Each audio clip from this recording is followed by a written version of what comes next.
আজি আকৌ এটা নতুন ভিডিঅ'লৈ সকলোকে স্বাগতম জনাইছোঁ। আজি মই এটা পিঠাৰ ৰেচিপি লৈ আহিছোঁ।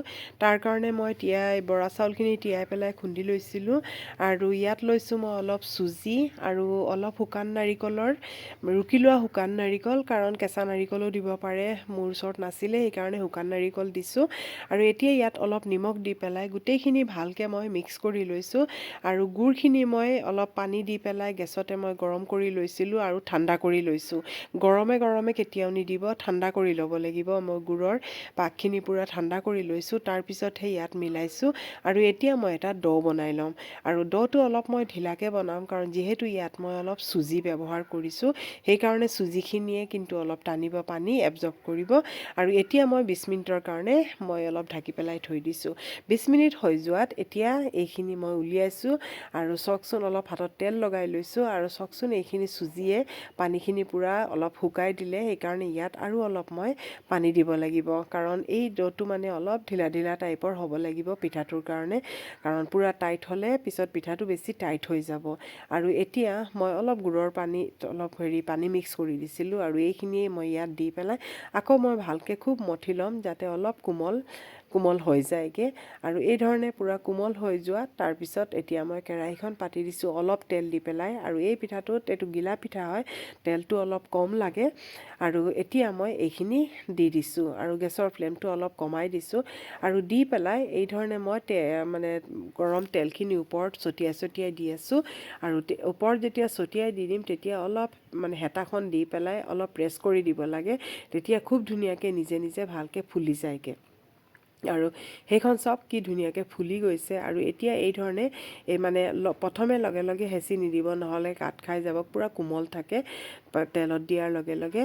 আৰু অলপ তেল যেতিয়া ওপৰত দি দিব, তেতিয়া অলপ যেতিয়া টান হৈ যাব, ওপৰটো অলপ টান যেন লাগিব, সেই সময়তে অলপ হেৰিখন দি অলপ হেঁচি দিব। এই ধৰণে চাওক, মই হেঁচি দিছোঁ, এই ধৰণে হেঁচি দিব, তেতিয়া চাব খুব ধুনীয়াকৈ ফুলি যাবগৈ আৰু লুটিয়াই দিয়াৰ লগে লগে খুব ধুনীয়াকৈ ফুলি যায়।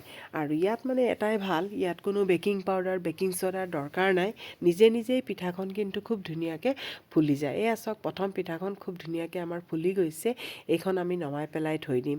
আৰু এয়া চাওক, এইখিনি লুটিয়াই দিয়াৰ লগে লগে দেখিছে নহয়, খুব ধুনীয়াকৈ ফুলি আহিছে। আৰু ইয়াৰ অকল এই ধৰণে প্ৰেছ কৰি যাব আৰু খুব ধুনীয়াকৈ ফুলি যাব। বিহুত আপোনালোকেতো সকলোৱে বনাইছে, মই বিহুতে বনোৱা হয়, কিন্তু মই ভিডিঅ'টো দিব পৰা নাছিলোঁ, সেইকাৰণে অলপ দেৰি হৈ গ'ল দিবলৈ। আৰু কোনো কথা নাই, যদি সকলোৱেতো এইটো বনাব জানেই, কিন্তু কেতিয়াবা কোনোবাই যদি নাজানে, তেতিয়াহ'লে এই ভিডিঅ'টো চাই বনাব পাৰে।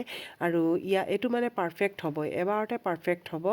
মই কি ধৰণে বনাইছোঁ, এই ধৰণে অলপ ভিডিঅ'টো পূৰা ভালকৈ চাব আৰু বনাব, কেতিয়াও বেয়া নহয়, খুবেই ধুনীয়া হ'ব। আৰু চাওকচোন, গোটেইকেইটা ফুলিছে, এটাও নুফুলাকৈ থকা নাই। আৰু গিলা পিঠা দুই ধৰণে বনাব পাৰি, দুই ধৰণে কি আৰু বহুত ধৰণে বনাব পাৰি। মই আজি অকল বৰা চাউলৰেহে বনাইছোঁ, ইয়াত অলপ চুজি মই ব্যৱহাৰ কৰিছোঁ, বা অকল বৰা চাউলৰেও বনাব পাৰে, চুজি ব্যৱহাৰ নকৰিলেও হয়, নাৰিকল ব্যৱহাৰ নকৰিলেও হয়, কিন্তু এইখিনি দিয়াৰ বাবে মানে পিঠাটো আৰু অলপ টেষ্টি হয়। আৰু এক ধৰণে বনাব পাৰি, যদি লৈছে একাপ বৰা চাউলৰ গুড়ি, একাপ খোৱা চাউলৰ গুড়ি ল'ব আৰু তেনেকাই বনাব পাৰি। আৰু মই কিন্তু আজি অকল এনেকুৱা চিম্পুলভাৱেই বনাইছোঁ, এই ধৰণে খাবলৈও খুব ভাল লাগে। আৰু এইখন দি পেলাই আগৰ প্ৰথমখিনি হৈ গ'ল, পিছৰখিনি মই এই ধৰণে ভাজি আছোঁ। আৰু মই যি ধৰণে ভাজিছোঁ, হেতাখন দি পেলাই অলপ তেলটো ওপৰত ছটিয়াই যেতিয়া অলপ টান হৈ যাব, তেতিয়া অলপ প্ৰেছ কৰি দিব, চাব খুব নিজে নিজে ফুলি যায়। দেখিছে নহয়, ইমান সহজ হয় আৰু খুব ধুনীয়াকৈ হৈ যায়। আৰু এয়া চাওক, মই যেতিয়া প্ৰেছ কৰিছোঁ, প্ৰেছ কৰি পেলাই অলপ তেল দি লৈছোঁ ওপৰত, এয়া চাওক, নিজে নিজে ফুলি গ'ল। আৰু লুটিয়াই দিয়াৰ পিছত আৰু অলপ পূৰা ভালকৈ ফুলি যায়গৈ।